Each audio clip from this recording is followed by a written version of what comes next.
So let's move further. Okay, anatomical, that's what this is just theory. You just follow your QRS for that. And then Bohr effect. Yeah, Bohr effect was a question. Haldane effect is an expected question, right? Bohr effect is what? The decrease in O2 affinity of hemoglobin when the pH of blood falls is called as Bohr effect. Is it simple? Isn't it? We just now studied na?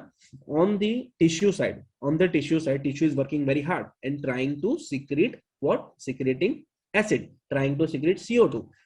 That will lead to decreased affinity of O2. See, here our O2 was there, our O2 was there previously, here also there, but then it was released and the affinity is decreased. So this is easy. Bohr effect is easy. It is closely related to the fact that the deoxygenated hemoglobin binds to H plus more actively than the oxyhemoglobin. Okay, fine. That is just a theory part. Haldane effect is ulta. Okay, Haldane effect is completely ulta. Means that venous blood can carry more CO2 than the arterial blood.